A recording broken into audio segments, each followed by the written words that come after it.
Good morning to all attending this morning's press conference. Thank you for allowing me to speak with you this morning. I know the train derailment we experienced has impacted each of you, and I appreciate you keeping the community informed on the recent actions of Washington Fire Department. For those who don't know me, my name is Dwayne Hughes. I am Fire Chief with the Washington Fire Department, where I have served for the past 28 years.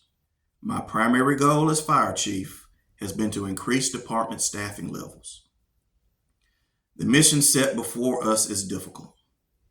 Our community has been ravaged by a train derailment, which has released sodium hydroxide. We have reports of flash flooding, and many of our main thoroughfares are impassable. It is up to us to rise to the challenge of addressing the hazards caused by the train derailment and flooding while meeting the immediate needs of our citizens. During our response to the flash flooding and train derailment, the actions of the Washington Fire Department have been questioned. I intend to answer all questions concerning the on-scene actions of our department, as well as address daily operational concerns. Transparency is the objective of today's press conference. I will begin by addressing concerns that our fire department does not meet adequate engine company staffing. It is true that our engine companies are staffed with only 2 firefighters. I have constantly applied for grants to increase that number to 4 firefighters on each engine. This would make the department compliant with NFPA Standard 1710. Department funding is crucial to increasing the number of firefighters working on our fire trucks. I ask that our elected officials join me in this endeavor, as it would bring immediate service improvements to our community. During our emergency response to the train derailment, life safety was placed as our primary goal. Many of you are aware that I have been devising a plan to ensure that our department's response to hazardous materials incidents complies with Occupational Safety and Health Administration regulations. All department members have obtained hazardous waste operations and emergency response training at their awareness level. This training is also known by the acronym HAZWOP. Firefighters are expected to recognize a hazardous spill, notify emergency personnel, and then help secure and evacuate the immediate area. Our responders trained at the awareness level are not expected or trained to take further action. Working outside the restrictions of their training, our firefighters took actions to ensure the life and safety of our citizens.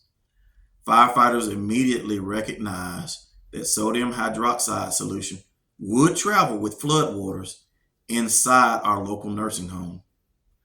Our firefighters entered contaminated areas without proper protection and diked and channeled the sodium hydroxide runoff towards the river. By redirecting the stream of extremely hazardous liquids away from the nursing home, 120 lives were spared. Many of these residents are confined to beds, and they are not easily evacuated.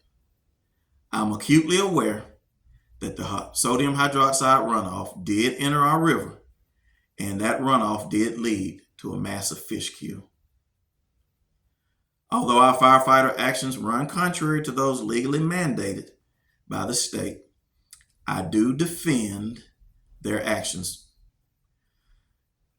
Incident Objective Form ICS 201 was developed at the time of this incident, and that form will be made available to you. I have alerted the state hazmat response team and the State Department of Environmental Quality to deal with the effects of the train derailment and flash flooding. Because of the deviations away from mandated law, I will self-report the actions I approved and answer all questions directed to me from both state and federal oversight. Finally, I will address concerns surrounding how our elected officials are informed of departmental operations and concerns. Our elected officials receive a monthly report that details emergency responses, expenditures, and departmental training. Departmental actions will be clearly communicated to all elected officials. I hold myself to a high standard of professionalism. The citizens we serve deserve nothing less. I am proud to head such a team of accomplished responders. To meet the challenges we face this morning, we will join together as a team with one purpose and mutually supportive of each other. Though the task may be great, the talent gathered in our city is greater. With this, I expect success in all we attempt. At this time, I will take any further questions.